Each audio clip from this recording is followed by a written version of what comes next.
Well, good morning, friends. Mark Holmes here, and as always, I want to say thank you all for watching, commenting, subscribing, and being part of the Joe Boo Sports Report.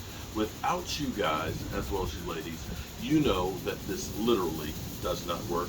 Good morning again. I just finished putting out my morning video less than an hour or so ago, but we actually have breaking news, a story that we have been following for quite a while here since Tyron Smith went down. We now have Jason Peters signed by the Dallas Cowboys to the practice squad, and I'm going to put on these highlights here. You'll see Jason Peters will get flashed in the box. He is 40 years old. Let's be clear, he is 40 years old, has not gone through training camp, but a few weeks ago had said on Sirius Radio that he has been working out and trying to get in shape and wanting to join a team, a good team, where he can be a starter, where he can be a mentor, he can be anything you want. Hell, he said he'll get the Gatorade for you if you want him to. But was looking to have one more chance, one more shot, one more opportunity to try and get a ring. Definitely can be a major help for the Dallas Cowboys because as far as swing tackles go, the cupboard is bare.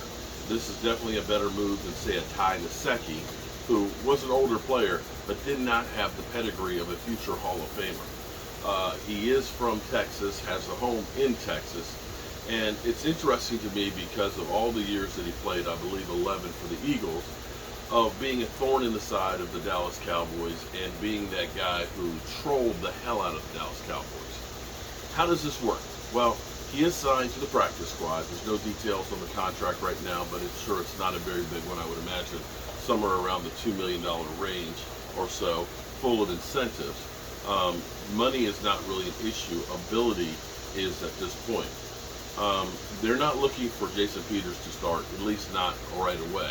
Jason Peters will go on the practice squad, in which case he will be working to get himself in football shape to be able to play, which would be a couple of weeks away. Think back to what we did with Anthony Barr. With Anthony Barr, we brought him in, first practice, he was standing on the sideline, just getting a feel for the team and the roster, and then getting worked out on the bands and slowly ramped up to be able to get playing. This is the kinder, gentler NFL where we don't want the soft tissue injuries. We don't want you coming out and after two practices so sore that you can't walk around. So they will definitely take their time on that. Now, ironically, Jason Peters right now is a better pass blocker than he is a run blocker. Still better than, say, Josh Ball or Matt Lewinsky, who has a shoulder that's in a harness right now. The way it looks right now, of course, is Tyler Smith will be our starting left tackle. He will be. His feet are going to be on the fire right away. The question will be is how good will he be coming out the box? Personally, I think the Cowboys really need to try and start out being able to establish the run to help get him into a groove. Pass blocking versus run blocking are two totally different things. Think of pass blocking as more defensive. That's right, I said defensive. Because what you're doing is you're going from that three-point stance where you have your hand in the dirt, not putting a whole lot of weight on it, but basically rocking backwards and trying to basically wait for the contact to come. Defensive type of a thing. Yes, you're blocking and trying to keep the players off of the quarterback, but it's defensive. You're backing up. You're trying to backpedal. You're trying to stop them. You're fighting pressure. Running is more aggressive.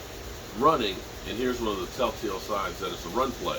When you see a guy's knuckles down, when his knuckles go white, that means he's got more weight on his hand, which means he's going straight ahead, which typically will be a run play, unless of course it's play action. But when you run block, you are driving. You have a person, that's my guy, here's the hole, I want to wheel my ass around and drive him away from the hole. That's the difference there. And Tyler Smith is great at run blocking. And this is where run blocking can get him a good feel, get a defense on their toes where they've got to put 8 men in the box. Then you can start play actioning where you're moving the pocket. But if the Cowboys go out and start throwing 40, 50 passes a game where they're one-dimensional, that's where the defensive end will start to set up Tyler Smith to just literally destroy him, to destroy his psyche and definitely have him lose his technique. So Jason Peters, the thing I do like about Jason Peters is because he is that veteran, because he is that Hall of Famer, he in real time can work with the young guys. When Tyler Smith comes off the field and he's kind of beat and all that, as opposed to our offensive line coach, Jason Peters has seen it all. Jason Peters can say, yo, young gun, here's what he's trying to do. Here's how you counter it. And that's one of the reasons why I wanted to get a guy like Bobby Wagner on our defense, beyond just the play on the field, but that mentorship that he can do with the younger players. Make no mistake about it. This Dallas Cowboys team is very, very young, and they're going to have their lumps. And having Jason Peters there to help with the learning curve will be a fantastic thing. And as you see here, now again, these are clips that are, of course, cherry-picked. This isn't every single play. You know, there's some penalties in there. There's some plays where he gets beat. But from the standpoint of still having the ability to fight, look at that. Took his man to the ground. Boom.